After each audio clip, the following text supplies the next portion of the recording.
আসসালামু আলাইকুম, সবাই কেমন আছেন? কালকে হচ্ছে আমাদের এখানে অনেক বৃষ্টি হয়েছিল সকাল থেকে। তো ভাবতেছিলাম যে একটু খিচুড়ি রান্না করি, লেটকা খিচুড়ি। তো ভয়ও করতেছিল, কারণ বাবা অত একটা পছন্দ করে না লেটকা খিচুড়ি। তো ভাবলাম খেলে খাবে, না খেলে নাই, কারণ আমার তো অনেক ইচ্ছে করতেছে খিচুড়ি খেতে। লেটকা খিচুড়ি কোরবানির মাংস ছিল রান্নার, এই কোরমার মতোই ছিল ফ্রিজে। আমি ঈদের পরে রান্না করেছিলাম, ওইটা থেকে রয়ে গেছে একটুখানি। তো ভাবলাম হচ্ছে এখন ওইটা দিয়ে খিচুড়ি রান্না করে ফেলি। আমি ওইটা এখন বের করে নিছি ফ্রিজ থেকে, বরফ পুরো। তো বা একদমই রান্না করা, ওইটা হচ্ছে গরম করে খাওয়া যেত। তো এমন এখানে আমি ডাল ভেজে নিয়েছি, তারপরে হচ্ছে মশলাগুলো দিয়ে কষিয়ে তারপর ডালটাকে একটু ভেজে নিয়েছি। ভেজে নেওয়ার পরে চাল ডাল সব ধুয়ে এখানে মসুরির ডাল, খেসারির ডাল আর হচ্ছে মুগ ডাল দিয়ে দিলাম। দিয়ে একটু কষাবো, কষানোর পরে হচ্ছে দিয়ে দিব আলু। আর মাংসটা যেহেতু হচ্ছে রান্না করাই, তো মাংসটা দেওয়ার কোনো এখন তো দিব না, পরে দিব। তারপরে হচ্ছে আমি আলু দিয়ে এখন ভালো করে কষালাম। আর লেটকা খিচুড়িটা হচ্ছে একটু আঠা আঠা করবো, একদম পাতলা রান্না করব না, কারণ কোনো সবজিই দেইনি। এই যে সব মাংসের তরকারিটা দিয়ে দিলাম, মাংসের তরকারিটা বরফ একদমই ছুটতেছিল না, তো আমি কুচুন দিয়ে গুঁতা দিয়ে দিয়ে হচ্ছে আলাদা করে নিতেছিলাম।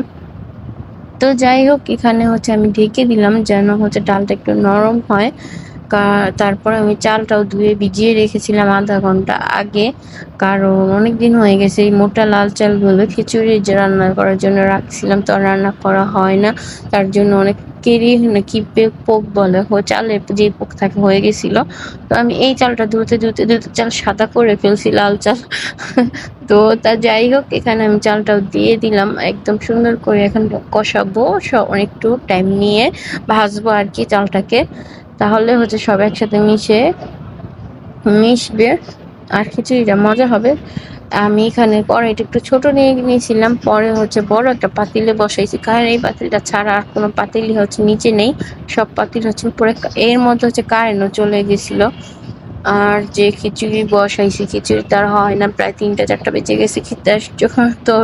খিদা তো অনেক অবস্থা খারাপ হয়ে গেছে। তারপরে গিয়ে আমি হচ্ছে পাতিলটা চেঞ্জ করে গিয়ে একটা বড় পাতিলে দিলাম, কারণ নাড়াচাড়া করতেও সুবিধা হবে। তো মেয়ে বলতেছিল হচ্ছে ও গরুর মাংস খিচুড়ি কি দেখাবে, আমরা তো হচ্ছে মাছ ভাজবো, ছেলে হচ্ছে মাছ খিচুড়ি খাবেন, একটু মাছ ভাজবো ওর জন্য। তো মেয়েকে বলতেছিলাম তুমি কি করো, ওদিকে এখানে দাঁড়িয়ে বৃষ্টি দেখতেছে, আর কাপড় চোপড় সবকিছু অবস্থা খারাপ বৃষ্টির জন্য। বৃষ্টি আসলে কাপড় চোপড় শুকানো যায় না, সেই একটা অবস্থা। এই যে আমার খিচুড়িটা রান্না হয়ে গেছে, আর খিচুড়িটা অনেক মজা হয়েছে। খিচুড়িটা ওর বাবা এমনি নর্মালি খিচুড়ি পছন্দ করে না, কিন্তু ওর দিন হচ্ছে 2বার খিচুড়ি নিয়ে খেয়েছে।